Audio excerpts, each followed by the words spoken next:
Put her on the board. So she's 24. Yep. She is a handful. Look at that big belly right there. Woo. Thank you.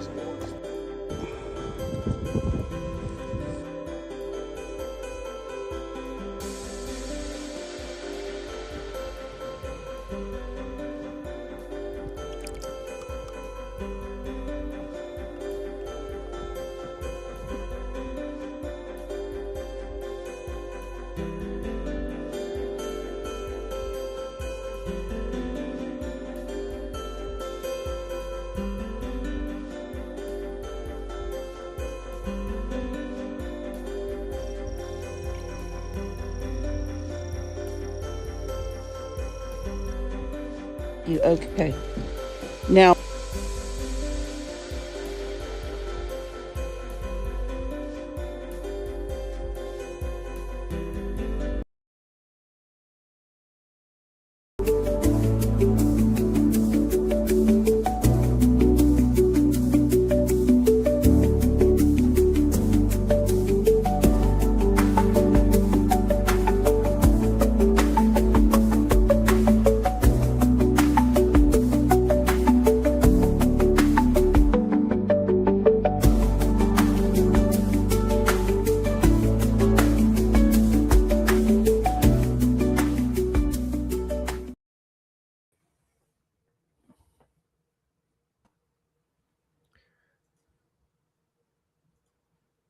cheers, everybody. Welcome to a new season. We're a little rusty, but got to get back in the groove quick, man. It's upon us. Here we are. How you doing, Jake? Cold, stuck inside. I feel like I haven't left the house in like 3 weeks. So. I know, man. This is all the reason to be doing the Florida preview show. You know what I mean? Like it's not that it's super, super warm down there right now because they got some cold too, but it's a lot better than most of the country, that's for sure. And trust me, you can probably still catch fish on topwater. So that's where I want to be. Yeah, I'm kind of actually glad that I'm not going to the Kissimmee event now after seeing the weather. I was just like, Yeah, well, I'm excited. In 1 week, I will be leaving for the Bassmaster Kayak Series on Kissimmee. But appreciate you guys all joining us for KAS Live. All of our lives are presented by Raccoon Creek Outfitters, as you can see on the bottom right of your screen there. Appreciate Raccoon Creek for being a part of our lives.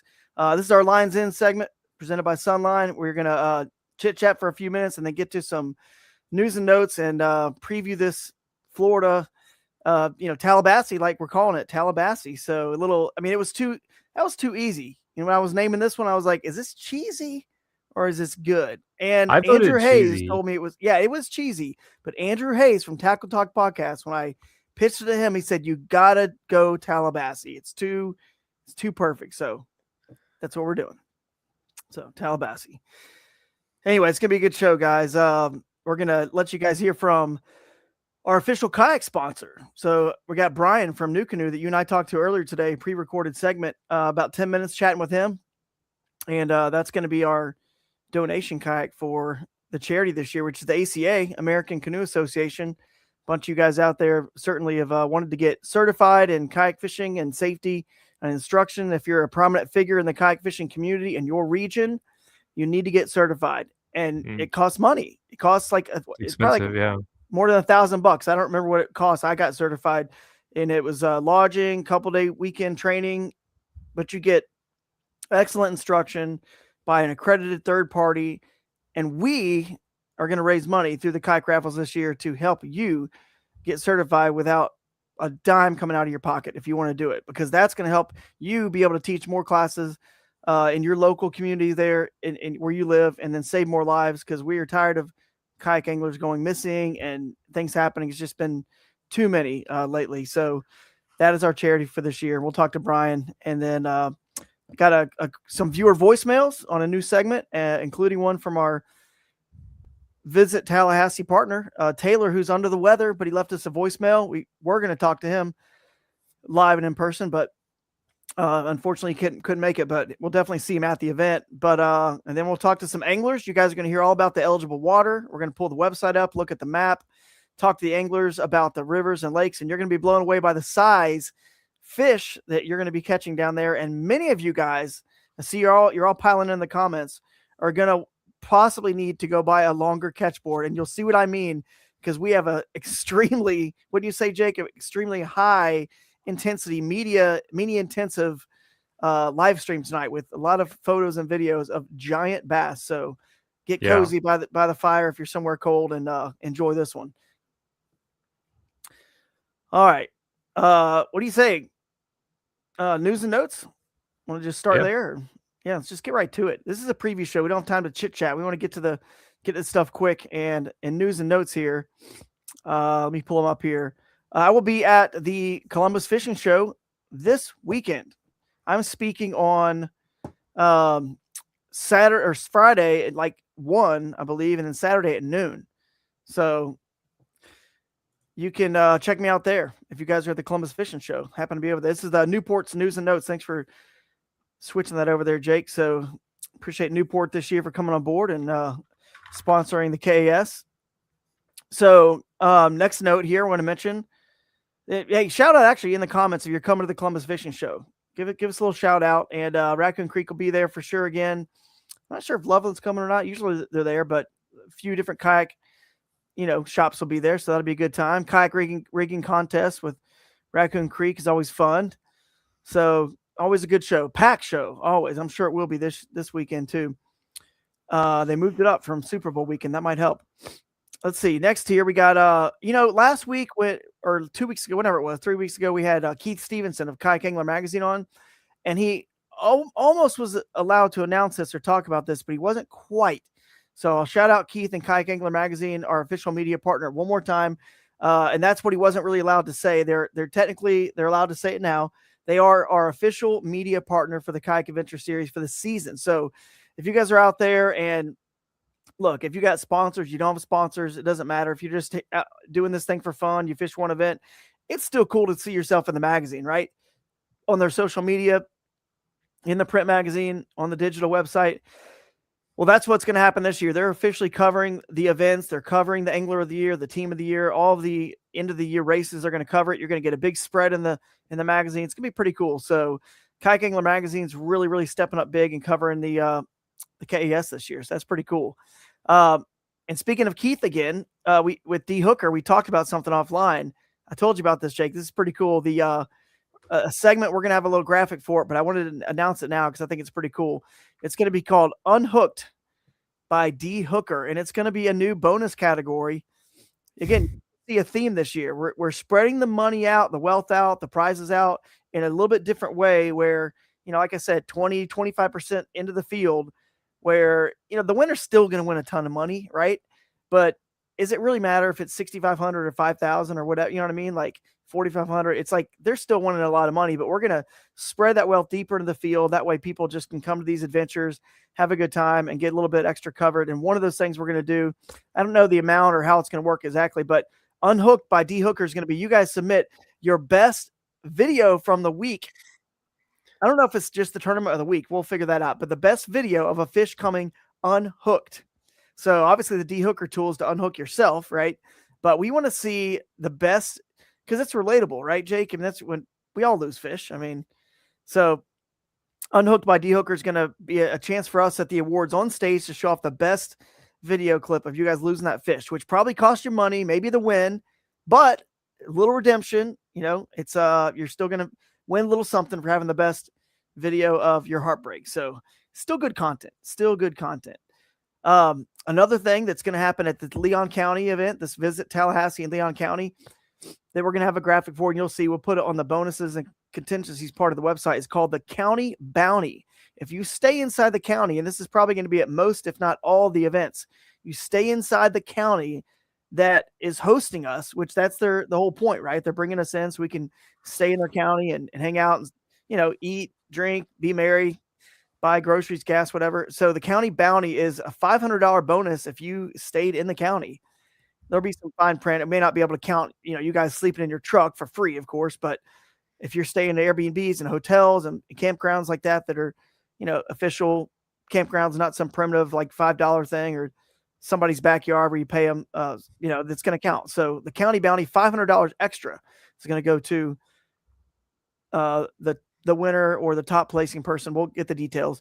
Guardian Angels come on board as a sponsor. Did want to announce that we're going to have a cool division about the Guardian Angel. Is going to be either the first light, because again, Guardian Angel has the awesome light kits and the flags, the safety stuff. Yeah, it's right here. Yeah, there you got it. Yeah, perfect. I actually had it somewhere, but yeah, you got yours. Comes with everything you need and a remote. So, and I've actually got one of these on my kayak as we speak, so you can use it as a 360 light as well. I love that thing. I used it last year. I have the red and green and the because the Yak Off Awards that Kayak Angler Magazine did, they sent us one, all of us who participated. So I have one. It's awesome. I love it. And like you said, the remote control works with it. It's just magnetic. It clips on.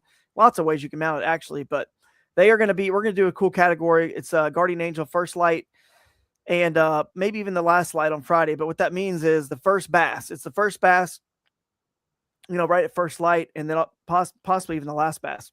You get extra little bonus ways you guys can win, even if you don't have the best tournament. There's all these little extra ways you can kind of win. You don't got to keep track of a lot of them or do anything really fancy or special. You're just going to hear your name called. Hey, you were the first one to submit on Saturday morning, and that's our Guardian Angel first light bass, and you'll get a bonus for that. So that's pretty cool.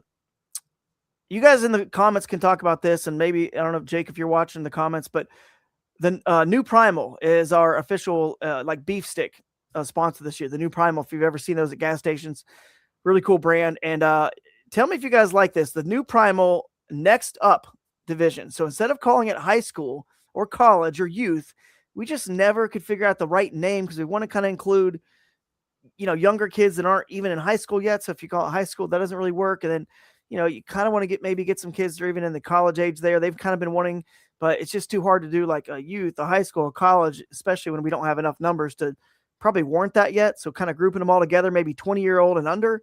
You guys like that? Like the Next Up, I don't know, New Primal Next Up division. Just comment if you guys like that, and just be, take over for what used to be the high school division, but it's just kind of our next generation, Next Up.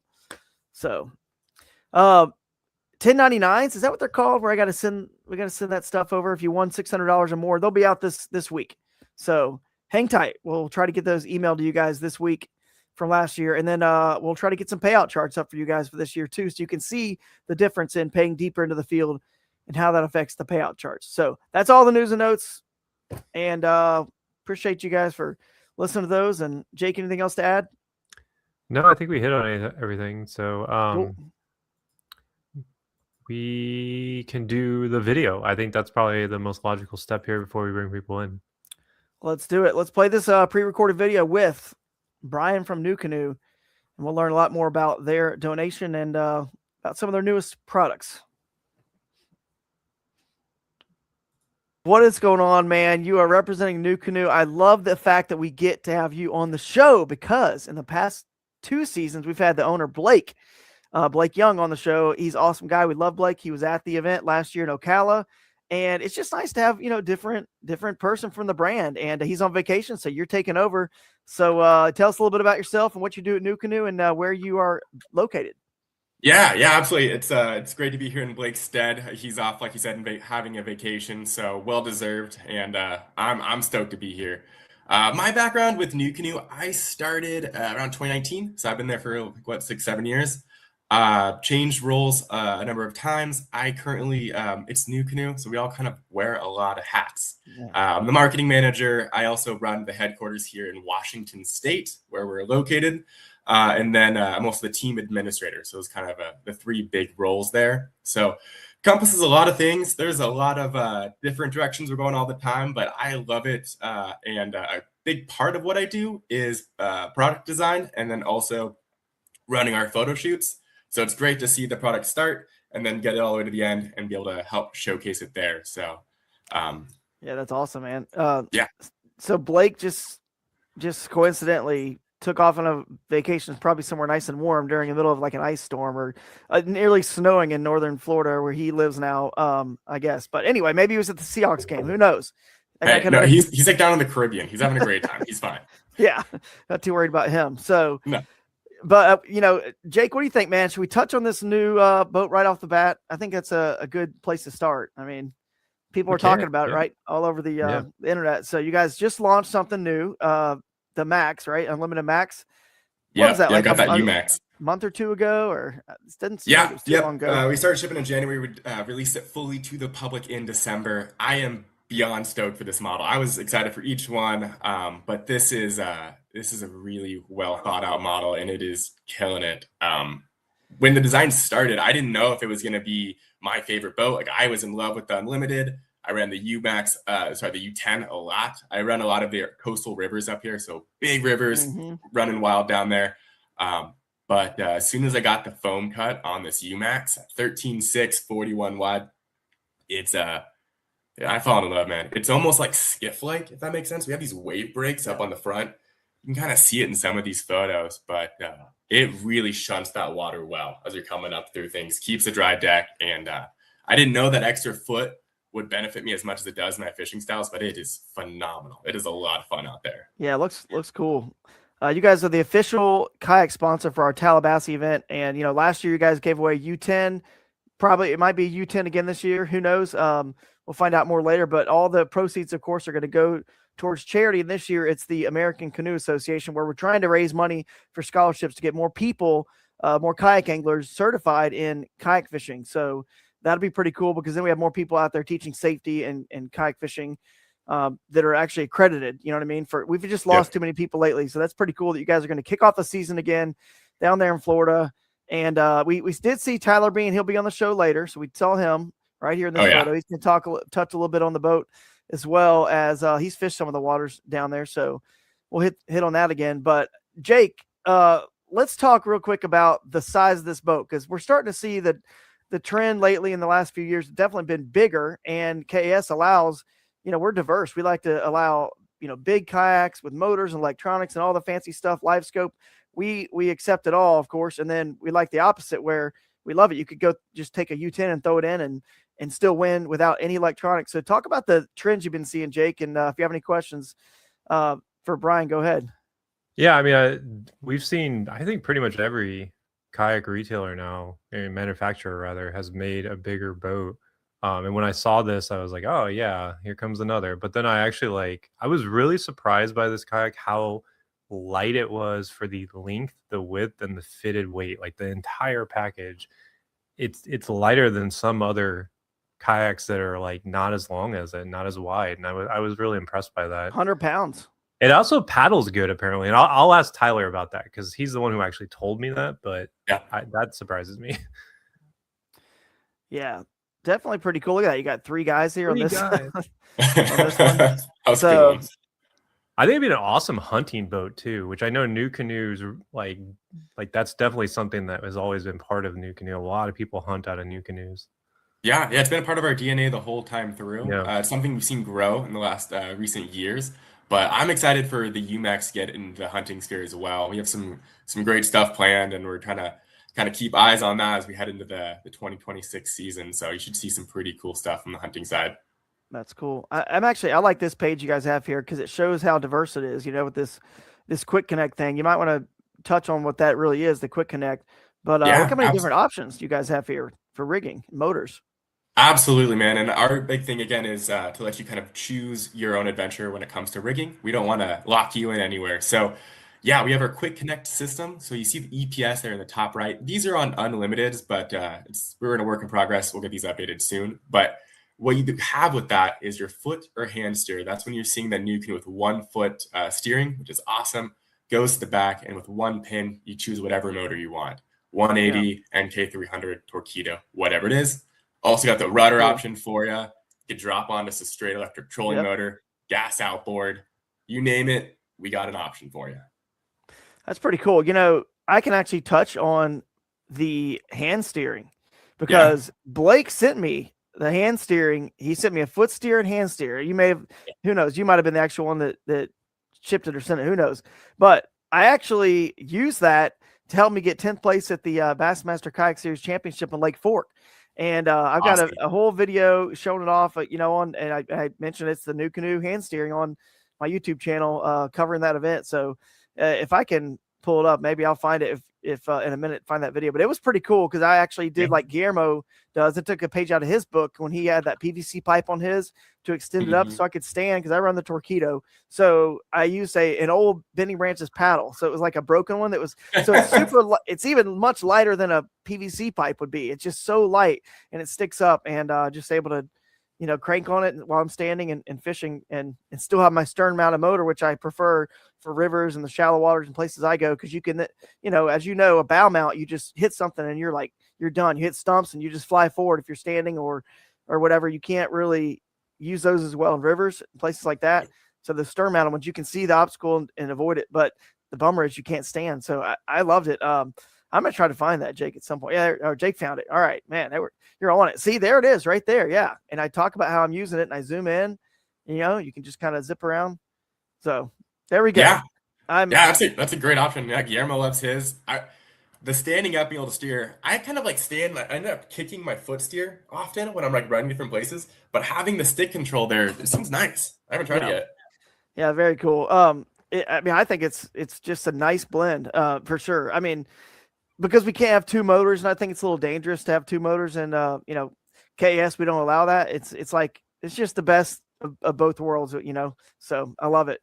But you guys, you're gonna have a great year. You got great pro staff, great people on board at the company, and of course your pro staff. Love everybody out there for New Canoe. Appreciate the support. And I don't know what else you guys want to touch on. Anything you can think of, Brian, like where you guys are headed and this year and what you're up to?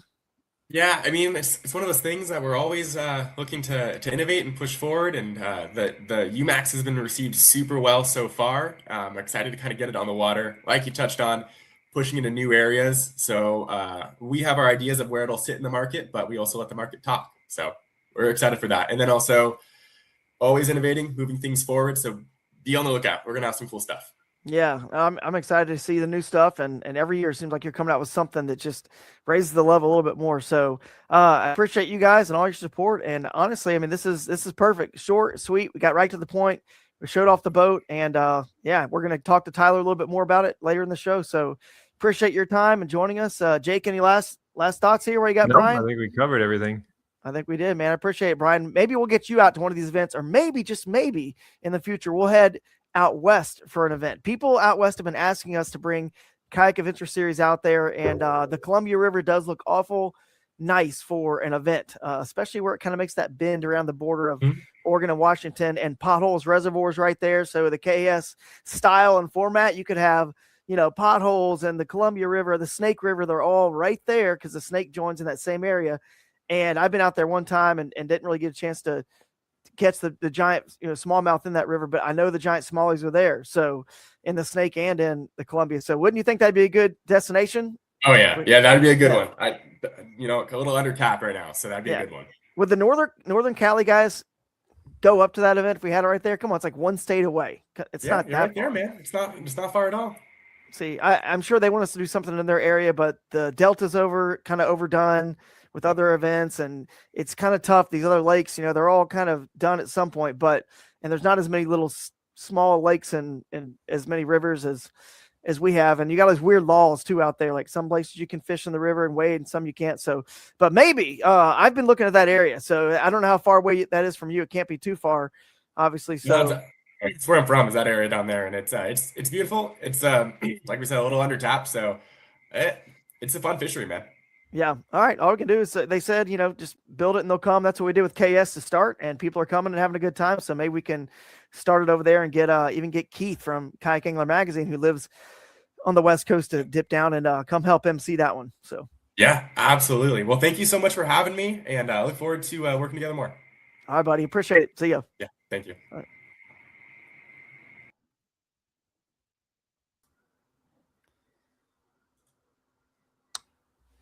All right. Back at it. That was pretty good. Yeah, I know. Getting back in the groove, man. Get back in the groove. See everyone's comments there. Appreciate you guys kind of getting back into it as well. And Marty Hughes, Top Baits recaps are back. Love it, man. Excited for that. What a good job he did on that whole Top Baits segment last year, on the website. That was awesome. we definitely have some good coverage on our own. But can you imagine now having Kayak Angler Magazine as our official media partner, getting, the coverage through them as well for all you guys out there? So it's gonna be pretty cool. But yeah, we'll move on to Torquedos Talk to Me segment. Yeah, guys, this is a new one. I posted on our Facebook group, which if you haven't joined that, go join it. Because apparently we just can't get people to move over to Discord, which is 10 times better, but you guys still want to use Facebook. Cool. Then we'll just keep using it. I will dumb myself back down to go over to Facebook, even though I don't want to go there, and it's frustrating to me, but I don't want to be on any social media if I had to really be honest. But anyway, speakpipe.com/KAS. You can send your voicemail to us, and we've got some we're going to talk or listen to real quick and talk about here. So let's see one from Taylor Walker. Hey everyone, Taylor Walker here, sports director for Visit Tallahassee. Just wanted to drop in to welcome everyone to Leon County in Tallahassee, Florida. This is a great area for you all to be visiting, especially this time of year. I've been fishing these lakes, ponds, and rivers since I was a small child. Lake Talquin is a special place to me. Lots of really great big fish everywhere, not just Lake Talquin, but all over the place. We are so excited to have you all here. I want to make sure that everybody takes in that everything that Tallahassee has to offer while you're here. Lots of great restaurants, breweries, nightlife, anything that you could ask for. Please enjoy your stay, and we hope to have you back in the future. Thank you so much to Drew for bringing this event here. We are so excited to have you. Nice. Yeah, appreciate Taylor, man. That's cool. Yeah, I saw that question. We'll have to answer that. Yeah, I mean, but I saw that question. Yeah, we'll get to it.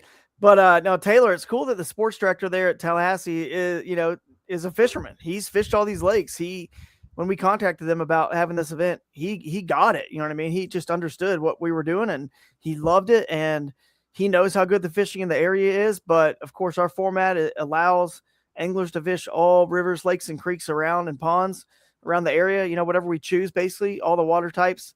And he knew that, man, they don't really have any of the, I would say obviously they have tournaments on Lake Talquin. That's the biggest lake in Balance, but none of the big like Bassmaster Elite Series and Major League Fishing, because their format will never allow it. The lake's not big enough. So he got it, and he saw what our format, like just the tip of the iceberg of what this can do to the whole sport of fishing. So appreciate him for leaving us that voicemail. Like I said earlier, he's under the weather, not feeling good. He was going to come on, but thanks for welcoming us. We will see you in Tallahassee. Hey, before I forget, though, I do have to show Mike Dobson's comment here. What's up, Mike Dobson? Okay, go see Mike D. Remember, if you guys didn't hear that, we're going to post more about it. Mike D over at Toyota of Kent. If you go see him, you get a new Toyota from Toyota of Kent. Could be an older year model, could be a brand new one. Doesn't matter. 25, 26, doesn't matter. Free Kayak Adventure Series entry fees for an entire year, plus $250 in gift cards, plus the best service you'll ever get with Mike and those guys over there. My wife went to like, I think high school with his wife. So we know the guy personally, good guy. And, just, I've had a great experience with them. I just got that brand new Tacoma and I'm loving it so far. And there's of course, this goes without saying, right, Jake? You'll be eligible for Toyota bonus bucks, which is, extra money for you guys for the top placing Toyota owner, as long as you're in a 5-year newer Toyota, and you're just competing against like what, 5, 6, 7, 8 other people in the tournament. Depends on the event, but yeah. Yeah, it depends on the event. I mean, you might be competing against 3, 4 people. You just got to beat them. Boom. $300, $500, whatever it is for, so free money, man. Go get it. So next, you want to go to the next voicemail here, or the next talk to me, or do you want to? Yeah, we can do one more. We should probably try to avoid too many of these questions off the rails on a previous show, but we do want to at least show this new segment to you guys, this talk to me segment, and then we'll get on to the preview that. Hey, what's up, everybody? It's Vantine from Vantine's Adventures and Keystone Bass Kayak Series. Just wanted to hop on here real quick and let everyone know that if you're looking for a lot of fun doing what we all love doing, which is kayak fishing, you definitely need to go to a Kayak Adventure Series event. I took my family to a few of them last year, my wife and my little boy River, and we had an absolute blast. Tons of fun for them while we're out on the water, and yeah, looking forward to meeting and seeing everybody this season. Nice, Mr. Yeah. Vantine's Adventures for The sure. whole family came to those multiple times. We have a couple more quick ones. Play whichever one you want. One of them's definitely pretty funny and Florida oriented. Hey guys, I was just wondering what lake or river has the least amount of gators and what lake or river has the most amount of gators? Thank you. Well, we should let our guests answer that question. So maybe this is a good transition. Yeah, it's true. We got one from Jake Cook too. We could play it or save it for next time. Either Why don't we way, save it? We can save it. All right, we'll save it for next time, Jake. But yeah, we'll transition over to some guests and talk about some of this eligible water and which ones have the most gators, which ones have the least. So we'll see. Bring them in here. All right, we got a whole group here. Look at that. Tyler Bean, Chris Funk, Brandon, and Blake. What's up, fellas? What's going on? Not too much. I don't know where your names are at the bottom. I don't know. You know where their names went, Jake? Blocked by the I'd be blocked by the band. No, you're on the wrong. I think we're on the wrong. There we go. There we go. You got to be on those first two. There we go. All right, fellas. Well, hey, TallaBassee is coming up soon. We'll kind of go around the horn here to keep some sort of order. But while we're talking, just so if I don't think anyone's opposed to this, but we have so much media to show.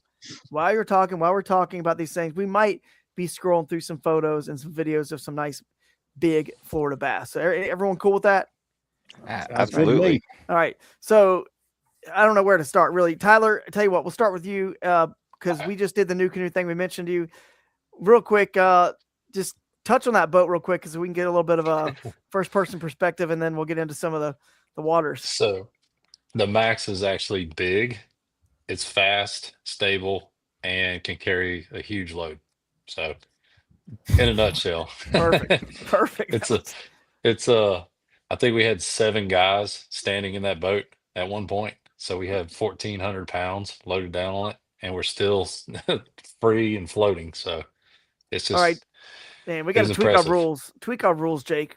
We need to go into our rules and say if 7 guys can stand in the kayak and it still floats, it should not be allowed in the Kayak Adventure Series. We should tweak the rule. But if you guys don't know, if you've never looked at our rules, we have a total max length plus width, you know what I mean, measurement that's legal for KAS. We have a few other restrictions. It can't be metal. It can only be a metal canoe. Everything else has to be, a kayak material, right? So anyway, go check it out and you'll see the actual, whatever you want to call it, dimensions and for legal eligible watercraft for the event. So Tyler's with a pro staff with New Canoe. He's from the Savannah area. That's right where you live now? Yeah, South Georgia. And so South Georgia. So you fished a lot of the North Florida and all that area. So that's why you're on here, guys. That's why he's on here. Chris Funk, I've known you for a long time from Jackson Kayak days.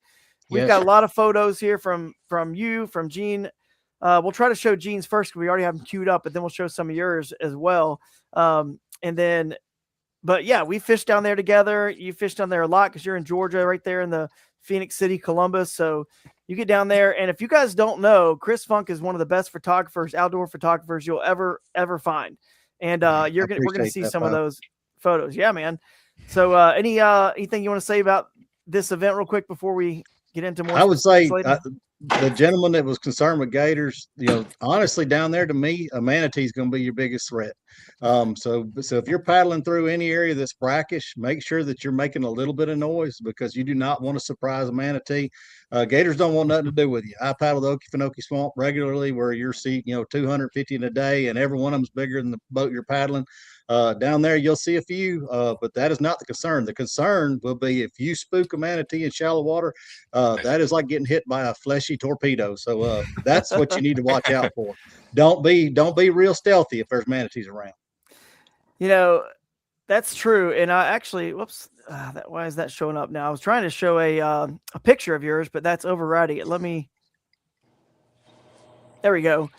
So this is down there. You got this photo with Brooks and I, this owl, yes, sir. Trying to eat that that frog. That was one of the coolest photos I think I've ever seen. There's just no telling what kind of wildlife you guys are going to see down there. And I was going to quickly show some of your photos now, Chris, because I know you're at work, and I figured we talk to you real quick first. If everyone's cool with that, that way you can, if you need to bounce, you can. I appreciate it. Just thank y'all for letting me be a part of it this evening. Yeah, absolutely, man. Thanks for sending these photos to us. This is one I want to show right here because it's a cool aerial shot, of some of these spring-fed rivers. If you guys will see, we'll look at the map in a little bit, everybody. But you've got, the Wasissa, the Wakulla, the Osceola, and there's some others, I think, too, that are over there that maybe are in bounds. I can't remember that. But there's some that are spring-fed like this, and they're just so scenic and beautiful. If nothing else, go float one just for fun, one of your practice days, just because it's worth it, Definitely. And I've got some other ones here that you'd sent. It's just some beautiful shots. Let's see, pull this one up here. There's our man Brooks Brady. tends to find the big critter, so if Brooks is there, follow him. That some gun's got a lucky rabbit's foot stuck somewhere in his PSD. Yeah, he's a good dude. It's wanting me to remove a photo before I add another one, so let me quickly remove we got this a lot of people in here, so yeah, just you can only do 10 image files at a time, it says. But this could be, is this a Swanee? Oops, hang on, I gotta remove one more. Oh, remove it from the studio. That's where I messed up. All right, here we go. I was pulling a Swanee here. If this is a Swanee, I think it is. I think you sent me one of a Swanee, which we have more. Yeah, there's a little Swanee. Yep. So and nice. The one I sent you of Ethan holding that one was 17.5 inches long and was 2.6 pounds, which is a giant.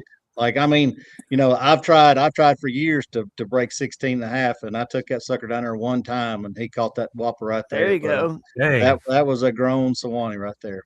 Last Florida event, we went to the Santa Fe, and John Dalton Creek Fishing Adventures, he caught that 16 and something, and it was I think it was 2.5 pounds, and I thought that was big. Yeah, that 16.5 has been my best, and it came out of the Withlacoochee. Now that's a good one that Miss Jean caught, and like I said, she's just an amazing lady. And for whatever reason, she knows where every critter down there swims and has them all named. And she called us down from downriver, and she said, "Chris, I've got one hung around this rice, and I can't reach it." And me and Ethan run up there to her, and I told her, I said, "Now if I reach down here and grab a bowfin, I'm going to be mighty upset at you." She said, "No, it's a good largemouth." And sure enough, I reached in there and pulled that through the rice and pulled it out. I was like, "Good gracious, Miss Jean, look what you just did." Yeah, we have a lot of incredible pictures of her fish. We're about to show those while these other guys are talking a little bit about it. But I think we pretty much showed all your photos here. It's just beautiful, guys. It's a reason to come. The warm weather, the unique species like the Swanees, even the Chipola River has some shoal bass that's in bounds too that you'll see. And you could make a stop in and catch some saltwater fish, do a little saltwater inshore fishing as well. Some great redfish in the area, and trout, flounder, all that good stuff in the area. So it's worth the trip for sure. But yeah, Chris, you've done all those rivers. I think as we'll see, and we'll get into this with Blake and Brandon, because they're on the Florida Bass Nation side, and really, I mean, just hammers, local hammers. No, like seriously. But this is going to be the cool thing about all these events. If you guys don't know, I selfishly pick the locations. Sometimes it's because I've been to these locations, and I think to myself, how is the rest of the kayak fishing world never been here? I need to give them a reason to go. This is one of the most special places because you do have the spring-fed rivers and all that cool stuff. Then you've got the Blackwater rivers, okay, because they're different. There's spring-fed and Blackwater, and they all have bass and good ones. And then you've got the lakes as well that are so unique with the sinkhole lakes and then the Talquin. They're all different. It's just, it could be won in so many ways. The rivers could win it. The lakes could win it. It could go either way. And I love sending you guys these cool locations. Now, the other locations that I like to pick are ones where I selfishly like the upper Mississippi. I want to go there because I've never been there. So I got a little bit of both happening here, but there, I can't tell you where to go and what to do, guys, but there are giant bass. And I'll show you one of the biggest ones from Gene Wilson here. I don't know if I should show this one first, if it's going to scare people when I put this on the screen, but Yeah, she fishes, just so you know, I don't know where this one came from, but Jean sent me a message and she said, this is now again, this isn't tournaments. This is Jean just putting on a board. The mouth's not closed, but that is touching almost 29 inches. So, you know, we know it's not like that's 26 with the mouth closed. Okay. It's like 28 probably. So it's a giant fish. You might want to go buy a little, the next size up catch board is all I'm saying. I mean, we had 3 over 25 at our last Florida event. Mm-hmm. So this is true. So Gene, I think we had 4 over 24 as well. Maybe 5, because I think Daryl caught a 24 or something as well. So there were some big ones caught. Mm. Yeah, I mean, she's fishing the lakes, she says, and the rivers. So it's from all these, you know, all these. I'm not even going to read them off because they're pretty much all the ones on the list. But I don't want to like say anything specific. But she's basically there's like 6 different places these fish will come from. So when I show these pictures, you know, you don't really know where she's at. But I'm just saying this is what lives there. Okay, what's the record, Brandon or Blake? What's the record currently for the Florida for 5 fish? Is there a record somewhere that we know of? 110, 112, 115? Is it 116? The best 5 in a monthly, I think Richard White had like 116 or something like that in a monthly event. Didn't somebody just have like 128 inches or something crazy in the KBF regional thing? Which was I never saw that. But yeah, I think it was over the course of like the season, but that's still insane if you think about it. Oh yeah. So this one here looks like a 20. I mean, the mouth's almost closed on that one. So yeah, it's almost a 27 with the mouth closed. It's touching 27. Man, so that's a dink compared to the other one, man. I know. Yeah, what a dink. Come on, dude, what a rat. Squealer. Look, I can't see the comments. There's probably people right now saying I'm heading south. They're like in their car right now. Like I'm gone. This one looks like it's only a 25 and a half or something. This one looks like it could eat me. I was thinking about flying to this event. Now I'm starting to rethink my decision. Yeah. That one looks like it's hitting 11.2. Now I know her biggest, she did say her biggest was, and I don't have a picture of this one on the scale. Her biggest largemouth bass was at 15 pounds even, almost 29 inches. And the biggest bass, her next one was like 13 pounds, 27 inches. So some big ones for sure. And you can see it goes across the whole length of it's the old Kusa HD that I designed back in the Jackson days, but that's just enormous. And so that was Chris's photo. Let's see, where's another Gene? Thank you, Chris. I don't think I could have gotten her. There's a video. She definitely would have gotten there he away. is. There I am. Yeah. Look how pretty you are, gal. Oh my gosh. Gene showed us all up. Look at that. Goodness gracious. Put her on And that's a board. regular occurrence. Gene showing us all up. 24. 24 even. Yep. She is a handful. Golly. Look at that. Big belly right there. Beast. Ooh, gorgeous. Thank you. Okay. Wait, I gotta ask: is she paddling? Oh yeah. Yep. Oh, man. Yep. I like it. Paddling. Just paddling, guys. Me and Miss Jean ain't much into motors or nothing like that. We just straight up paddles. That's a beautiful Swanee is such. Beautiful. To me, that's a gift of that entire area. I mean, I know they're a smaller fish, but you know, I get a whole lot of mileage out of little bitty fish. But I promise you, there is nothing prettier than a Swanee. And as much as I love shoalie, there is hard to believe that there ain't much prettier than daggum Swanee bass. Yeah, that's true. So I'm just rolling through her photos Those here. Swanees, when they get big, they just look like a big tilapia. You know, they get the big hunchback and the giant mouth. And they're mean. I mean, you know, you usually see largemouth, and if you see them, they're not going to bite. But a lot of times, the Swanee, they're still going to eat. They'll eat underneath your boat. They'll chase something down that's half their size. They don't care. They are mean little rascals. Look at that. So what do you score that fish? 25, 26, I guess. 26, I guess. That's all you get. Oh, there's an identifying mark. If you guys catch that fish, could be the same one.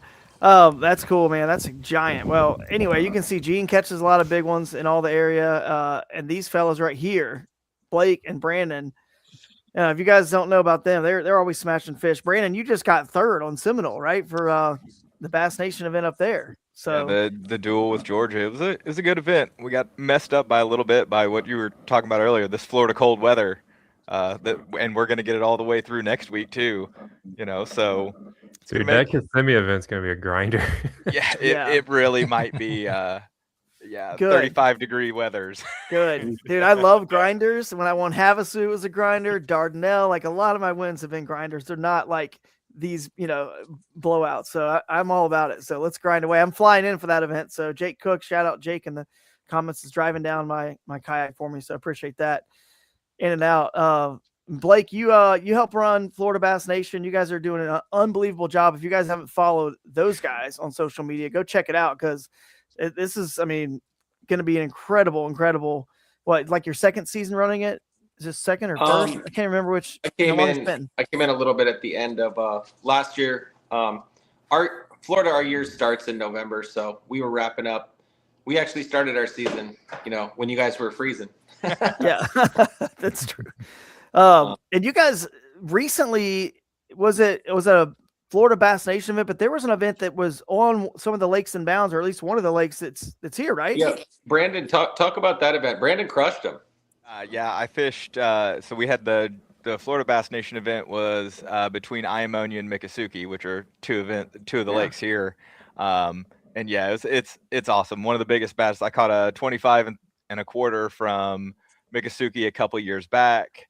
Iamonia is really, really neat. It is a super shallow water, but it's very expansive. There's some great big fish. I jumped one off that was a heartbreaker in that event. So, but yeah, if you want to pull them up and we can go through kind of some of them. Iamonia, so it's a duck hunting paradise, really. If you look at it, it's really shallow on the one end of it there, and it looks super shallow. It is very shallow. It is absolutely chock full of lilies and grass as well. Lots of places for fish to hide in there, and then you can see at the other end it opens up, and you get a little better access if you want to fish the deeper water sections of it. But Iamonia has become really quickly became one of my favorite places in that area. It looks cool. It's very Florida fishing, being up in this area. It doesn't always feel like Florida, you think Florida fishing, and that one fishes like a Florida lake. Brandon, what did you have, like 96, 97? Yeah, I had 96 or 97 and then jumped one off that she may have been in Kayak Adventure Series, in Kayak Adventure Series, if you jump one off and film it, it's worth money. Yeah, that's what I'm talking about. You guys, the GoPro will be running for that event. Dude, you guys are paying attention. Loose fish get paid. # loose fish get paid. That's right. And then the other lake was that was Lake in bounds Miccosukee. Was this one. Miccosukee, yeah. It is slightly smaller right now than it looks on the map. Our aquifer is currently leaking, so a lot of our sinkhole lakes in that area are losing some water. Miccosukee, the north end of it there, has good water in it. Once you get about mid-lake and down, it becomes just very, very shallow and very mucky, and it's 6 inches deep. But with Miccosukee, the Corps actually went in and dammed off the sinkhole, so it won't lose any more water between now and then. If anything, we'll get some, melt off from up and some rain, and if we can get some water in it. But Miccosukee is, my PB came out of there, and it was my favorite lake in Florida for years and years and years. It is lots of lily pads. If you like to throw a frog in the lily pads, that is an awesome place to go do it. And the tournament last month there, Richard White had over 100, correct? Yes. Right at 100. There was over 100 inches caught there, I think, 4 weeks ago. Yep. And a giant black crappie on a glide bait. Yep. Scoped it and all. The video's on YouTube. It's awesome to watch. Sorry, guys. I'm messing around with the view here. No. All right. Well, I'll move over to the other lake real quick, and we'll talk about them. But just so you guys know, before we go any further, this is really one of the bigger boundaries this year. We're trying to condense the Kayak Adventure Series boundaries, we've always kind of done about an hour away. Sometimes we've gone a little bit more than that. We're going to try to lean more towards 45 minutes away in the future whenever we can. But there were just too many good, lakes and places for you guys to fish on this one, particularly the chance to get the Chipola River inbounds, which was about an hour away, maybe a little bit less because, straight out the interstate. We'll see that one in a minute. So that's why we have so many inbounds. But I think it's going to be cool because it's a good chance for you guys, again, KAS format, to find somewhere that you're kind of alone in a tournament. And no one's ever complained about that. I've never heard anyone say, why aren't there any other anglers by me when I'm fishing? I mean, never. So it's only in practice. Usually if you see that in a Bassmaster event, it's scary though. And yeah, absolutely. It could be a good thing or a bad thing. Now, I will say this, you guys, of course, don't tell us too much, just keep it nice and general, but if you know things about these lakes, just give us the general. But I'm just kind of like, the beauty is I don't know all these waters. I'm just kind of throwing in here any of the major, bigger size lakes that I see on the map. So I have no clue, but this one was good size and it had a public access, at least one that was right here I saw. So I said, you know what? I'm putting it on the map. So Carr Lake is what it's called. So I don't have any experience there. I know some people that have been there. It's going to fish a lot like a Miccosukee or an Iamonia. It's just going to be a shallow grass filled, go and throw a frog all day kind of place. And those are my kind of places. Yeah. Or like a gambler, the March Madness, you could throw on like a gambler, Big Easy or a frog. The guy that caught the giant last year at Half Moon was on a Big Easy all day. Mm-hmm. So if you're coming to Florida, don't be intimidated. You can literally lock in one bait and just throw it and reel it in all day and catch 10-pounders. That's right. Pretty neat. Chris Funk, you were telling me that Jean Wilson, all she throws is like two things. Yep, right? She throws a paddle tail and a speed worm, and that lady will wreck them on it, And I love the billy goats. I love throwing them billy goats and skipping them back so far and stuff that you got to have a machete to get a fish out. Yeah, and she still wears me out throwing the same two things. It's like she totes a crate that's got about 90 pounds of them in it. And it's like, Miss Jean, you don't have to tote all that. You only throw 2 lures, 2 rods, 2 lures. You don't have to tote 90 pounds of baits to do that. But like I said, she's a special type of woman out there on the water. I tell you, she's something to watch. Yeah, I love Florida, man. It is so like. Do you ever just sometimes think the whole fishing industry is just like it's just got us all fooled? Like there's a million different rigs now, and like all these different ways you can rig this, and line goes this way, and the weight's up here, and all this craziness, and it's like they still eat this stuff, especially in Florida. Right. It's the simplest fishing. We overcomplicate and overthink it. Just lock it in. Keep going, and that's a kind of shallow water KS, beat down that I want to see down there. So I can't wait. Let's look at some other lakes here as we make our way around. So y'all need to add a big bowfin category too, because I guarantee y'all gonna nail a bunch of them big old mudfish. Yeah, that's true. Right. And I know a lot of people hate them, but man, if I'm seeing bowfin, that's what I'm gonna go chase. I'll catch everyone that swims by, every single one. They're good luck. I'll tell y'all, they're good luck. If you see one swimming and you catch it, usually right after that, you're going to catch a bass. I will say you're looking at Jackson right now. Yeah. It is one of our sinkhole lakes that is currently draining. There is water in the north end of it right now. The south end is a puddle. Okay. It's lost most of the water out of that particular lake. That should be easier to catch them then, right? That's Hey, easy now. There's no chance of that. Don't go there. Yeah. No. They got to go somewhere, right? Yeah, they got to go somewhere. You just got to beat the locals because they eat them. Yeah, that's right.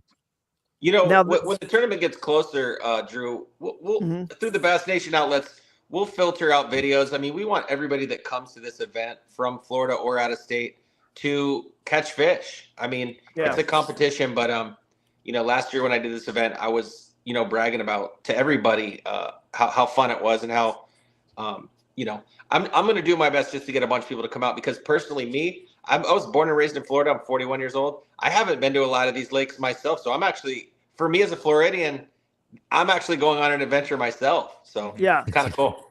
I was going to ask Brandon that question actually, because there's lakes in here that you don't like, they're not big enough to have, the Florida Bass Nation has never been there because they're just smaller like this. Does that scare you in some ways? Like you're like, oh shoot, maybe I need to go check that. Cause how do you know where this thing's going to go on. These could be like these hidden sleepers in other KAS events in the past. Many of them, actually, Jake, you remember, have gotten won in places that no one ever saw it coming. They're like, what? That's where it was won. So I don't know. Every lake on that list you can win this tournament out of. I'll tell you that. I mean, the last event proved that. This is a small lake. Last Florida event. Like, yeah, that's I mean, true. EJ The last Florida. EJ pulled that 13 pounder out of a hole. You know, it's like, yeah. And then if there's water in Florida, there's probably a double digit in it. That's right. Double digit in a gator. Yeah. And you live in a big Harmony. one. Wasn't there like 2 or 3 guys were on the lake that won last year? It was like Daryl and Chris, was it? And Chris Bailey. Yeah. And no one just expected it. I mean, it's just crazy. Well, they didn't even expect it because he even was like, I think the whole story is he was struggling, you know, and then all of a sudden, that was just a story. Yeah, probably was just a story. That might have just been a fishtail right there. It might have been a kayak adventure story. That was. So you'll notice the symbols on them. The boat ramp symbol are all your lakes, and the ones that have the kayak symbol are the rivers. But this is Talquin, so this is our biggest one. This is the one I'm sure you guys can touch on, probably the best. It's just more your normal man-made, like, you know. Talk about your bride. Talquin's awesome. Talquin it's going to be a cool lake for everybody to see because it is a very different Florida lake. There's 60 foot of water in Talquin. Wow. You know, it's just one of those. It's a premier. It's absolutely slap full of black crappie, humongous. Most of the people that go there actually travel to Talquin to crappie fish. Almost everybody you run into on the lake, all the locals crappie fish it, but it has absolute giants. A couple of my good friends had more than 126 in a stringer in a practice day there. Wow. Say it's really neat because you're like the areas you're showing are super shallow, and then you know there's big ledges like Kentucky Lake would have. Like you're going to go out and be able to, if you want to go throw a big spoon on a ledge, you can do it, and then 80 feet from there throw a hollow body frog in 5 inches of water. Wow, that's awesome. It's a really awesome fishery. It has some absolute giants. I was in a derby there a couple of years back on the same day as a boat tournament, and I happened to walk by weigh-in, and I watched a guy pull 13 and 11 out of the live well at the same time, one in each hand, and I had like 88 inches that day, and I was like, "Woo! What was he doing different than me?" Oh, I caught him in 35 foot of water in August, and I'm like, "What? Wait a minute! I got to do something different here." Yeah, that's insane. So there's a slot limit that's really helped this lake. Do you can you explain what that is and when it was instilled? I'm not a slot. I haven't paid that much attention to it. I'm a catch and release. I don't really keep freshwater fish, saltwater fish. I keep and eat, but freshwater fish. All mine. Maybe someone can Google that, or someone in the chat tell us what it is. I know they just it just got put in maybe a few years ago. I don't know, but it's like 18. It's something to 18 or 18 to something. I think it's one. I think it's 1 over 18. Yeah. Yeah, maybe 1 over 18. But I from what I was told, when that got put in, just 1 over 18. That's it. Yeah, it just helped the fishery out tremendously, is what I was told. So it's a good lake, and I don't know how big it is. It looks like it's probably 8 or 9, 10,000 acres, but I don't know. Maybe not even that much, 7,000. I can't tell, but it looks somewhere in that range. But it's a good size lake though. Like for our tournament, especially given all the other waters, it's a really nice size lake. So roughly 10,000. 10,000. Okay. Nice. I'm showing all the lakes first. So this is a random. Oh no, that's not a random. It's not random. Okay. Oh, that ain't random right there. Easy Pond. So that is going to give you a different look at, again, like this series. You're going to get a lot of different looks at the state of Florida. Yeah, that's all connected. So Ocheesee Pond is a swamp, and it is a cypress swamp, and it is chock full of cypress trees. And whoever the gentleman that asked about the alligators, where the big ones are, it is that body of water right there. Oh God. It's 17 miles all the way around it. I've made the trip all the way around it once. It is crazy shallow in spots, and then it'll dump into a pocket, and there'll be 25 foot of water. And when you need to make some noise when you come around into that deep water, because that's where they are at. And I watched one up on the bank that I have a native Titan 13.5 that, I kid you not, he was 3 or 4 foot longer than my kayak. I exited that pocket, and I called my friend and said, "There's a Tyrannosaurus Rex back here. It is time to go. We got to get out of here." Oh God, I can't see the chat, but I'm sure there are people like, "Yeah, take that one off the list," or they're like crossing it off their list for sure. They're like, "Nope, not that one." You guys sign your waivers, okay? Yeah. Sign your waiver. It's tons and tons of cypress trees in it. I'm not responsible. It's a really neat fishery. That front part that you have right there has 18 or 20 foot of water in it, and then as you make your way back into up towards the swamp area, you see the trees start to fill in and filter through, and it just keeps going and going and going. And I will say, if you're gonna push back into that area back there, please have your cell phone charged and your GPS on. I fished it off and on for 10 years now. It is one of those places that you can turn your head and get lost almost in an instant. And, because there's just so many cypress trees everywhere you look. Is this water? Is like right here? Is that water? That is water. You could literally. That's good water. Yeah. That's good water.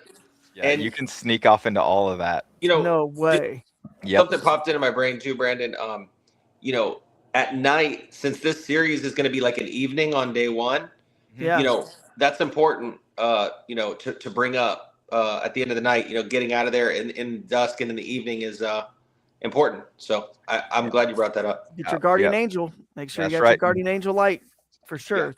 Yeah. We're not making you guys or letting you guys go quite, I don't think, as late as we did last year. It was almost, right at dark. So, but either way, like you're saying, you don't want to be 20, 30, an hour away from the ramp, when it lines out time, because you may not make it. So be careful.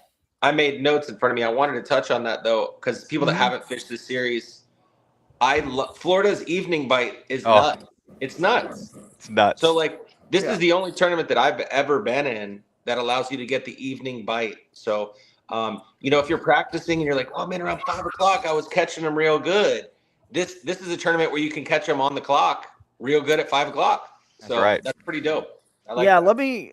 So when we scroll through this website right here, you guys see a lot of this stuff here. These event details will change. Obviously not the dates of the event, but the sponsors and some of the stuff's going to change, but obviously closer to the event. But I will say that the times I think are pretty, they still could change, but I think right now it lines out at 7:30 and I've checked.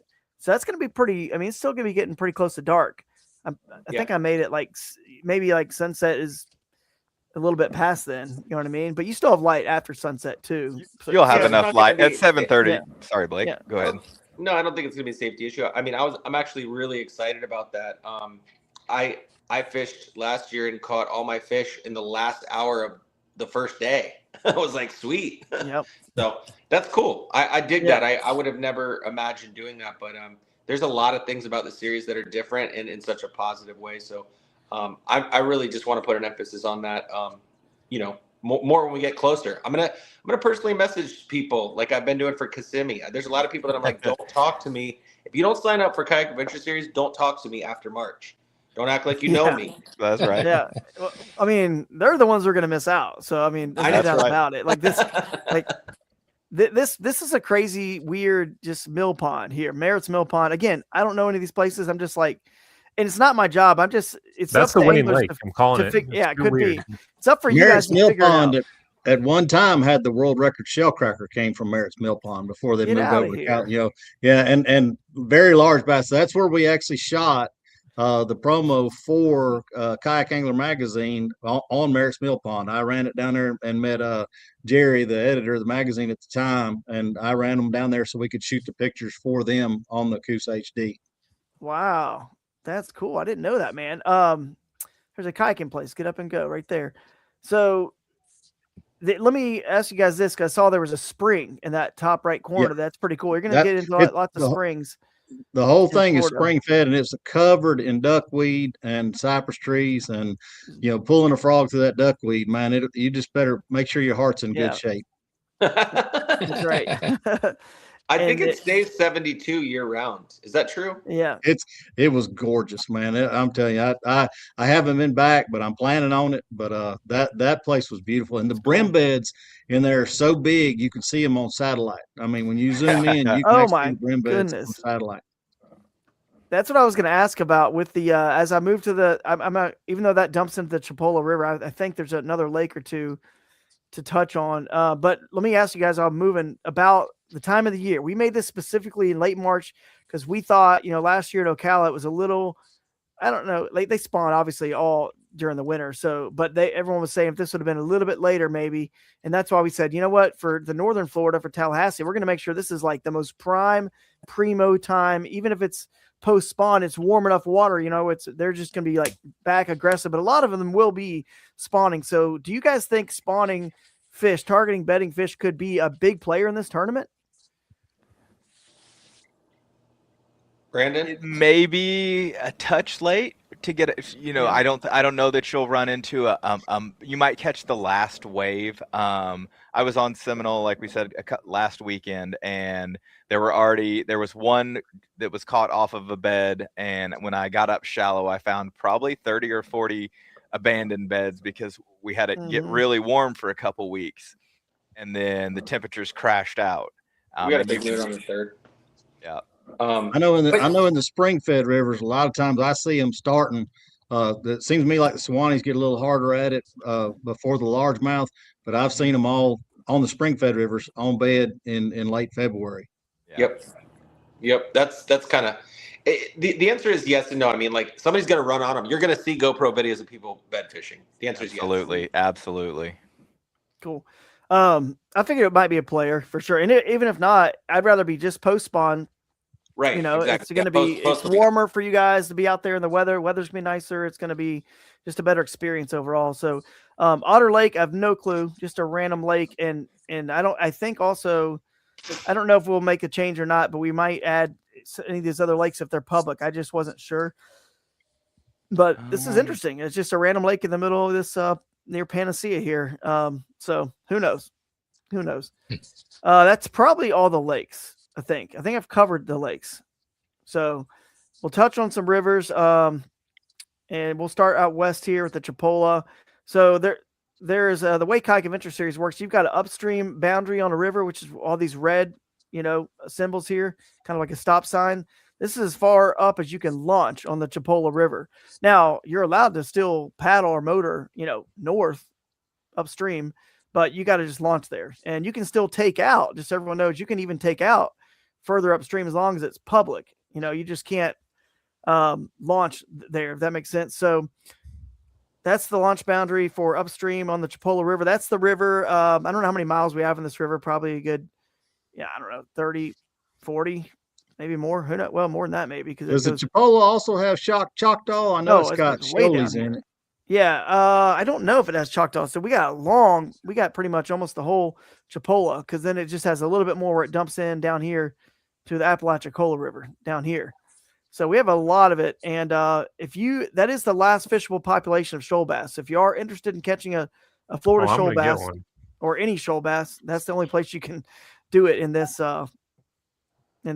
tournament. So, and it'll be your furthest drive, no doubt about it. And then of course, the Apalachicola makes the border of, there's your downstream launch boundary for the Apalachicola. It's more like a bigger river. Wouldn't you guys say it's like a bass boat fishing river? It's not really your traditional kayak fishing river, but again, it's in bounds. It's within an hour. We're going to include it and let you guys figure out where you want to fish. But the world record shoal bass actually came from below this dam, but you can no longer even find shoal bass in the Apalachicola anymore because they've dredged any of the limestone shoals that were still there, any little bit that was left, they've dredged it all out. So they're just not there anymore. Yeah, of course. But the most of your rivers are going to be now, and again, anything that flows into those rivers counts. So if it's not listed on here, it doesn't matter as long as it flows into one of these core bodies of water, right? And you can get to it from obviously within inside the rules is the within best the way. rules, right? Yeah, that's You the best get way to to stay. it within the rules. So like And you can't portage over the Lake Seminole Dam and go. Yeah, you can't go into Lake Seminole. And you can launch again. Remember, Kayak Adventure Series, you can launch anywhere public. So these are your launch boundaries up here. But of course, you can launch anywhere between this point and this point on the Chipola that's public, anywhere, and take out anywhere. You just got to find it. And sometimes we have to confirm those access points. And of course, we have a lot of GPS pins from Tourney X. So the Ochlockonee River is the one that actually makes Talquin, and that's marked right here. And of course, it's goes That's an down. interesting looking one, actually, both on the upper and lower ends of it. Mm-hmm. Blackwater, yeah, just a Blackwater River. The record Swanee's caught out of the Ochlockonee, isn't it? Is it? It might have been. I think are they pretty prevalent in that river? I don't think they're prevalent, but I know the Georgia record's in the Ochlockonee, but I can't remember where the Florida one was caught. It might be in the Santa Fe. I'm not sure. The record's 3.2, isn't it? Something like that. Yeah, something like that. Yeah, it's right at just over 3 pounds, or it might be. I couldn't imagine this. That. Yeah, this is the Wakulla River here. Fish. Wakulla River is spring fed right here, and it actually flows in 3.89 pounds. 3.89. Wow. This is from the Swanee River. Where from which river? Swanee River. So Swanee. Okay. So it was a Swanee. So the Georgia record was caught in the Ochlockonee. Right. The I've caught it like a 2.8 before in Swanee. That was in the with Withlacoochee in Georgia. Yeah. Yeah. So Wakulla River is only like 11 miles. I just want to give you guys a heads up on this one. It's you could touch on this too, Chris. You got a more current story, but I know that saltwater blew up in here on one of the last hurricanes, because you can see this gets brackish right at this bridge. It's already brackish. Just so everyone knows, this is you'll brackish. see sheephead underneath that bridge. Absolutely, redfish, Really? sheephead. You can catch them all right here. Yeah. So sheephead and black drum. But, Swanee bass are in here, or it used to be, not so much anymore. But here it is, right there. But they're the FWC is removing them out of the Wassissa and restocking that area. Yeah, trying to get it back up. But Jameson and I were down there shooting an episode for his show in December, and it was rough. I mean, we definitely got our eyes beat out of us on that trip, and had to pull out and go make some changes. But still a beautiful river. But right now, let's just pray and hope that she comes back to what it was, because it used to be right there around the bridge, TNT. Yeah. You could just wear on them, and you couldn't hardly see a fish. It was yeah. It hurt my heart to see it that way. But like I said, I've got hope for the future, because I think they're really trying to bring it back and get it like it was. But Hurricane Michael wrecked it, just like it did the Shoalies over in the Chipola. Hurricane Michael did a lot of them in, and they're breeding and restocking them. So like I said, it's in good hands, I think, anyway, just from an outside point of view. Yeah. Just a heads up, if you do need to rent a kayak, or just if you've got friends or family coming, you got wife, kids, or whatever, this is a good place to rent from. And Robert does a great job. They're going to be pretty busy. They may not be able to run a shuttle on some other river, but they can certainly help you out on this river. But we've already told you it's not probably the place to go to because of the hurricane. But I've stayed at Shell Island Fish Camp many times. It's a good place to stay if you're going to stay down there. But they used to have, it's probably not there anymore, because like I said, the saltwater ruined it. But they used to have, do you remember this, Chris? The pet bass they used to have right underneath this dock, because it was brackish. The last several times I've been there, there's tarpon 7 feet long underneath that dock. That's crazy. Is that one of those places where if you go to try to catch the tarpon, they yell at you? Yeah. No, these guys. Well, I mean, I wouldn't want to fish there, but these are good old folks, and honestly, they got a really good tackle shop right there too. So if you're down there and need something, but when you walk in that door of that bait shop, on the door jamb, they've got all the hurricane marks of where the water came up, and Michael was as high as my head standing at the door in that bait shop right there. That's crazy. But yeah, they used to throw shrimp out, just raw shrimp out, and then the bass, there'd be like 7, 8, 9 pounders just eating them, just like they were just pets that lived under that dock. So that's cool. But now that right here, it's still kind of brackish saltwater here, of course, but it meets the St. Mark's River. That's another river that's in bounds. Access is a little tough on that one, public access, but it's a kind of a blend between a spring-fed river and a blackwater. And a little story about the St. Mark's is kind of funny. You remember that goose attack video that I had that went viral? That happened about right here on the St. Mark's, so about right here somewhere. That's also where the owl picture came from. You remember? That's true. Yeah, the owl picture. Up there, yep. So just so you guys know, I've never fished anywhere upstream, but as you can see, like it just sort of disappears into the, like you guys and Brandon was saying, there's a aquifer underwater, and you keep going up and it'll pop up again, like out of nowhere. It'll pop up. So the Alcilla River is actually a lot worse. It's like up, down, out of the ground, into the ground, out of the ground, into the ground. And you could probably legally fish, anywhere that you can publicly get access to on that Alcilla. We'll get to it in a minute, but St. Mark's has Swannies in it too. And it's probably we think that one's still okay from the hurricane. Yes. It was when I was there last spring. I took Angie down there. She caught her first Swanee, and we had a good trip down there, even with the high water. Yep. We're about to wrap this up, guys. Thanks for hanging in there. We were going to end around 9:15, so we're not too far off here. But the Wassissa River is a really cool special river. It's kind of like the Wakulla that just starts out of the middle of nowhere. I mean, right here, just boils up right here. And anyway, you can float down. It's crystal clear. There's another little spring that feeds it right here. But that's pretty much the head spring. Actually, here's a cool thing. If anybody out there has never caught a fish punching, okay, I'll have to find this picture of these somewhere. But you know, like you need a lot of feedback, a lot of bites to learn a new technique. You guys know what I'm talking about? Mm-hmm. So there was this whole thing. This is a bad photo. It's full of lily pads everywhere around here. It's just covered in lily pads. Again, this is a bad photo. Go to Google Earth and go back in historical imagery and you'll see what I'm talking about. The whole thing in the head spring is just covered in lily pads. So my buddy and I went out there and went down there from Georgia where I grew up, and that was where I learned to punch. If you've never caught fish punching, go find an ounce weight, ounce and a quarter, find the thickest thing near the bank that has a piece of wood or something sticking out of it, right? Because they're still like to, associate with that wood. You could also just, at this place, there's so many fish, you could just throw it randomly and just get it to go through, the hole, and then just work it up and down. And then you're just going to feel that thump, and then just set the hook and listen to the line go, and then winch them out. So that's pretty cool. If you want to learn how to punch, go there. And then if you, of course, you want to float this whole thing, it's a little bit, you got to do your research to figure it out. But it gets pretty skinny here, and it's a lot of fun. But there are dirt roads to get back in there, and there's a campground here called Goose Pasture. I did just want to warn you guys, if you go beyond Goose Pasture, there's a place called, it just kind of ends here. And you see what I'm saying? It's just kind of like disperses into the woods, kind of like what Brandon was talking about. You get lost in that one lake. And if you zoom in somewhere over here, I don't know where, it'll actually say the word Slave Canal at some point, because there's a place called, it might be this chute here or this one here. They used to transport slaves through there. It is Slave Canal. So they literally used to take slaves through there. I don't know the whole backstory. All I know is that you can get lost. People get lost going through that Slave Canal. And then eventually it does come out here and it meets the Alcilla River, which is a more of their blackwater variety, like the St. Mark's was a little bit more. So, and the current gets pretty substantial down there. So if you're paddling, I would not go too far down. That's what I was getting ready to mention. You're going to have to come back up against.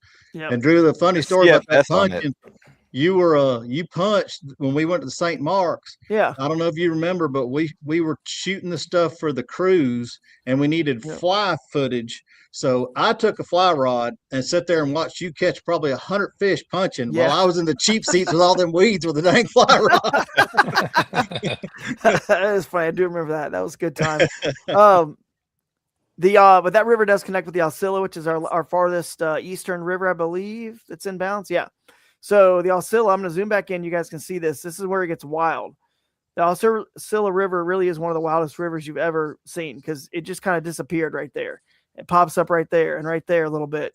And then it's just up and down, up and down. Again, this isn't the best satellite image for historical. It'll drop 25 feet. I mean, it's amazing how far that river goes down, and it's just little old tiny pockets and puddles under the water. And next thing you know, it's up flowing.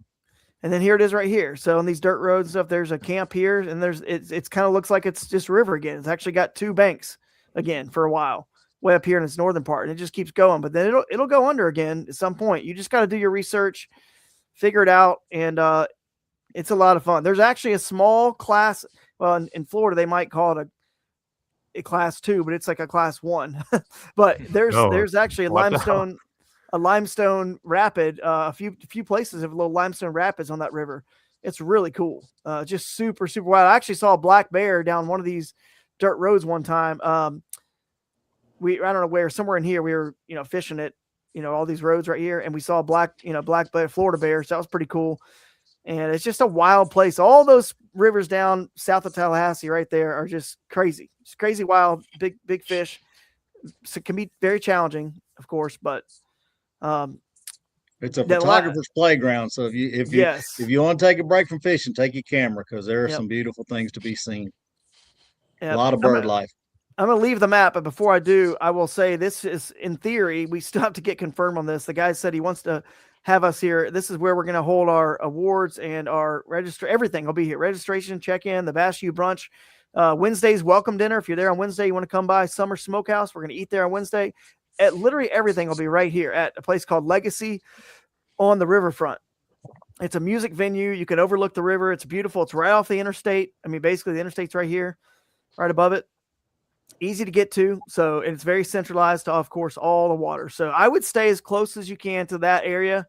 And of course, if you look up Leon County, you'll get the county bounty. So for staying in Leon County, and that's in Leon County there. So it's pretty crazy. I don't know what else we need to go over and talk about. Anything we haven't really touched on. I mean, it seems like it's going to be a fun event to me. I just can't wait. I want to get down there right now. So I'm going in a few weeks if it don't freeze. Yeah. Let's see. Was there any comments that we needed to touch on about that had questions about this event? We had the FluxJet one, which you can use a FluxJet. Like, I think there's no question about that. And somebody asked if we could use the KAS logo on the Blue Fox 10 card, and I said yes. So those are the only two questions. That was a pretty funny comment. I saw that from Curtis. Toyota of Kent, K-E-N-T, Kent. Just to clarify. I don't know, man. Anybody in comments have a question? We're going to wrap this up. That was perfect. I figured it'd take us about till 9:15, so an hour and 15 minutes. But last thing for Blake, are you guys are leaving that weekend open, or are you having a joint event? I can't remember what you guys decided to do. We're doing a joint event. Perfect. So it'll be Saturday only, or is that both days combined? Whatever you decide we're going to do. All right, cool. You the boss. It'll probably, let's think about it. And maybe you guys can just kind of, I mean, there's pros and cons. Our event will be a solo event. There won't be teams on ours. That's the only thing that we're pretty adamant about. So, KAS has a solo division and team division, but we will just have a solo. Yeah, that's cool. There's pros and cons. I've always said, like, the pros are if somebody doesn't enter KAS because they can't fish Friday, which you don't have to fish Friday. It's 5 fish between Friday and Saturday. But of course, we're all competitive. No one wants to leave 4 hours of fishing on the table to their competitors. You know what I mean? So some people might say, well, that's great. I'll fish the Florida Bass Nation on Saturday only. But so that could be one reason to make it just Saturday only. But on the flip, unacceptable. I thought you said it was up to me. No, I mean, I don't care. I think it could go either way. I don't really know what's better. We're just going to do our best to put a spotlight on your event, and we want you to come back. We want all the national trails to come to Florida, and if any Florida angler is watching this, the only way to get them to come here is to participate. That's right. Florida is notoriously stingy, so it's tough. It's because they said the guy Jake was running it, and they were like, "We don't want to." Yeah, we're out. Nope. So maybe, tell me if I'm wrong here, but maybe Tyler, you're in Georgia. We've got people in Alabama watching. Rob Jolly was on earlier. Lance Cooley. We've got lots of Alabama anglers.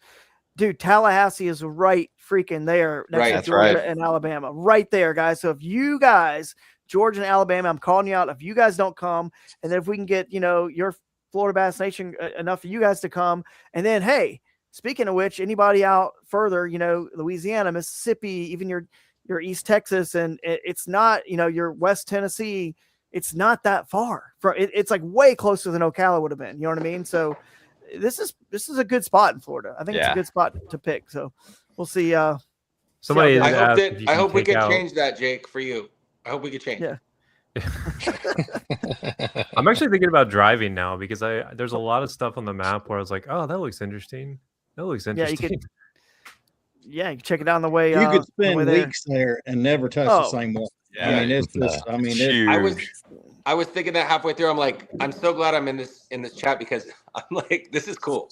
I was getting It is. We did a little, part of it. little for me practice is work when for fitting you. in And then if 14 you throw in inches of salt snow. water, good heavens, that's the beauty about it. If you're just casual fishing down there, if the wind gets up in the salt, go play in the fresh. If it's a good day, go back out to the salt. And when I finished up my 50 species for my 50th birthday, the majority of the species I caught came from that whole area right down there. It was like 20 something species of fish that I caught in just a few days fishing down there. We got a question here from Fire Ant Fishing. So you want to answer that one, Jake? Yeah. He just asked if you could take out and go somewhere else. Absolutely. That's always been, I think that I encourage that, honestly. Like, I've done it before. So I've done as many as 5 times. I've done it 5 times in a tournament. At lacrosse, I did move 5 times. At Dardanelle, I've moved 5 times. That's a strategy for sure.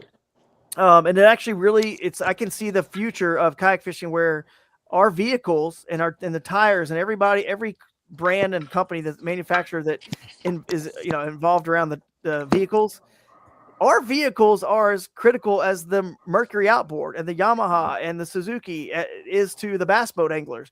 If we don't get out of that dirt road, you know what I mean, down to the Osceola River, then I'm done. If my strategy was to go to this one hole, this one section, the one little spot, pop in, get out, go somewhere else to another, then I'm done. So, and not only do our trucks get us on the highway miles to and from locations, but we rely on them even during the tournament in tournament hours. So listen up. Speaking of which, we do have Toyo Tires as a sponsor this year. So we have a tire brand. We got some other big non-endemics coming on board, and that's where we got to keep growing this thing. Get some bigger companies like that aren't even in the fishing industry to start to wake up and see how big kayak fishing is. Because if you do any research on it, I'm going to whisper this so no one here is going to be offended if you're in a bass boat. There's more people fishing out of kayaks than bass boats. Oh no! Already. Yeah. Whoa. So it's a growing sport, and that's just going to keep going. So. Anyway, we're on the right track. Hey, last thing also I can think of, I have a lodging option. I might have to cancel an Airbnb down there that's on Lake Talquin. Amazing Airbnb. If somebody needs an Airbnb, I'm not going to let it just go off to some random person I don't know. If people in KAS want it, it'll sleep like, I don't know, 6 or 8, something like that. Probably got 3 bedrooms and some couches and whatever. It's right on the lake dock. I mean, it's perfect. It's 20 minutes from the Legacy at the riverfront, our headquarters. It's perfect. If you guys want it, let me know. We have another one on the lake already, and then another one that's off the lake that I've got for staff and different people that we house. Some seminar speakers that they're going to come in. So speaking of which, that Friday brunch is pretty cool. If you guys weren't a part of that at any of the events last year, we started to get like 45, 55, 60 people at our Friday morning Bass Shoot brunch. We're gonna talk about a lot of the cool stuff. I'm going to definitely have someone in there talking about the rare black bass species in the Southeast, because as you're coming to and from, obviously you got the Swanee and the shoal bass, but we're going to talk a little bit more about those species and all the species in the Southeast. And they're just bucket list fish that you might want to catch, on your way in North Georgia or Alabama, get some of those rare red eye species. And, it's pretty cool. So we'll be talking about that a little bit in one of the seminars, and it'll be a fun time. So, Tourney X is the app, correct? Yep, that's correct. Perfect level adventure fish. Thank you. And any other thoughts, guys, you can think of? Comments? You're gonna reel a fishing bait by a 10-pounder if you fish this event. You are going to reel a fishing bait by a double digit. Okay, we're gonna end on that. We're gonna end on this. Everyone's prediction. Just right now, Brandon, you can go first. Okay, it's 5 fish over the course of a day and a half of fishing. It's like one day is like a 9-hour day maybe, or 8.5, and the other day is 4 hours. So, or more than that, 4. It's a 7:30, so it's 3 to 7:30. 108 and 3/4. 108. So we're gonna make an all-time record, because 107 was the record set in Ocala last year. So even though 106 was almost beat it for smallmouth at broodstock, almost beat it with smallmouth. That's a huge bag of smallies. Yeah. Hey, we go to good places at KS, dude. We go to good places. It's worth the drive. All right, 108. Who's next? Blake, want to take a stab? Jake said Florida was stingy, but has the biggest bag. It's not stingy on the size of the fish. Maybe the anglers. No. I'm so petty. I'm going to go to sleep thinking about that. We're going to show out. We're going to show out. You know, a 108's bold. March can do it. You know, anything over 100, there will be over 100. Is the team series a combination of 10 or 5? It's 5 from each, so it's 10 total. So it's 10 total? Yeah. I think there could be some mega bags over there. But solo, I'll go 105. 105 is a big bag. I don't know. Huge. I mean, after you were running all that footage of the girl, I was like, wow. Yeah. 29. 29. Yeah. After I saw fish hanging off the end of the board, I was like, I don't know. Maybe I'll say 105. Speaking of Tourney X, there's Dwayne. What's up, Dwayne? Just had someone ask this question. If this was the app, well, of course it's the app we use, of course. Registration, you know, we haven't linked the registration buttons on the website, which usually we do it right before our official preview show, which is right now. So we'll try to get that done. But technically, you can go to Tourney X and just search it, and you could actually register for all of our events right now on Tourney X if you want to go do that. And then the first 50 anglers, don't forget, get a $100 gift bag, $100 worth of product from our sponsors in the gift bag. So it's worth being the first 50, and you might as well get over there and sign up now. And let's see. So Tyler, what do you think, man? I was going to say 105. I'll go ahead and say 106. I like it. You got Price is right him. Price and right him. That's what I'm going to say. 105 and a quarter. It's going to end up right. Yeah. It's going to be 105 and 3/4 now. Somebody will find them. I mean, they always do, but somebody's going to find them, and it'll just be. Where you at, Chris? 120? Shoot, no, man. If it was me fishing, it'd be 60 inches because I'm the guy. I'm attracted to them McDonald's bass and quarter pounders. And Drew will tell you, I'll sit there and burn up 3 or 4 foot bags of trick worms trying to catch dinks just because I can catch 90 of them instead of chasing one big fish. That's right. Swanee slam. You're a micro bag division. You know we have a micro bag. I love it. It's the smallest 5 fish, Chris. I'm serious. It's a winner take all, $25. It's $25 to enter it. Winner take all. It's a little mini insurance policy, and people have won as much as $500 in it. So if you guys want to enter it, you can enter the team division, the individual, and the micro. People do it all the time, all 3. If you're not having a good day, it's the smallest bass, but 5 inches is the minimum. That's gonna be hard to find. Ooh. But actually in Florida, I think it'll be easier than most places because your spawning is happening November, December, January. You got all different times they're spawning, and it really is predicated on when they spawn. If you can actually even find a 5-inch little bass, but you would love it, Chris, because you can get y'all think I'm telling live, but I fished the tournament with Drew down there above the Wakulla Bridge by TNT, and literally I burned 3 bags of trick worms up catching 12-inch fish off of it, and I had the best time. It was like, y'all can have that tournament. I'm having a blast. Oh man, that's funny. All right, well, I'm gonna say it's gonna be like I'm going to go above everybody. I'm going to go at least like 109. Oh, I'm going to go up. I'm going to say we're going up. I like it. I think with that many hours and someone gets a Friday, I mean, someone gets this mega 25, 26. They've now got a lot of wiggle room, man. I think it can happen with that many hours. So it is definitely not a stretch down there. I mean, that water, it's just a gift from God. I'm telling you, it is such a beautiful place, and the critters, and I've just, like I said, it's an entire experience, even above the tournament fishing. But you have the possibility of wrecking your personal best time and time again in a day. Yeah, absolutely. Saying hey to Andrea here as well from the ACA, which we already talked about, our raffle kayak going towards scholarships for anglers like could be you guys, could be Blake, could be Brandon, who knows? Tyler, could be you, man. People that really Chris, you should get registered, man. Anyway, certified one of these days. Kayak fishing and instruction and safety. So anyway, but our scholarships will go to you guys to be able to do that, and we will cover it with the cost so we can save more lives. Jake, what's your last one, dude? What do you think it's going to take to win it? Because we're going to roll this back and actually I'm gonna say something crazy and say 104. I think it's gonna be. I got sandwiched. Yeah. I thought he was gonna go above me when he said something crazy. I did too. Yeah, he said crazy. I didn't think 104 was crazy. No, 104 is a bag. Small ball, man. No, I like that. I like that. He's just hating. I thought I was shooting for the moon at 108, and then Drew right over the top of me. Well, if 107, I mean, I don't know, man. I don't know what fish you've ever seen come out of Orange Lake and some of those other lakes there, but we just looked at a 27, a 29. Like, I mean, come on. I mean, I Seminole wasn't put up expecting 106 105 inches inches of small. in practice one Did day, it? and 106? Seminole doesn't have the quality of fish that area has. And a good friend of mine practicing for this event last weekend put up 106 in a day. That's true. And Seminole's got a ton of northern strains. And they're in it northern too. strain. That's what I was going to say. They're northern strain. Yep. And some of these here are more pure Florida strain. Yeah, Florida bass. that's right. Dude, I think someone's gonna hit I should have said like 130. It won't surprise me if someone cracks 110. It truly won't. It's happening. 320 or 527s, 135 inches. Especially since you can't burn your fish, so you can just sit there and catch them. If somebody puts up 127, the Kayak Adventure Series is going to be so far beneath them. They're going to be like touring around the country like in a Cadillac, like Elvis. But yeah, that's we made you. I'm gonna be like, we made you. That's right. You would be nothing without us. That would be really good for the series because I don't think any other series would beat that. That's insane. Ever. And all of this water would get punished.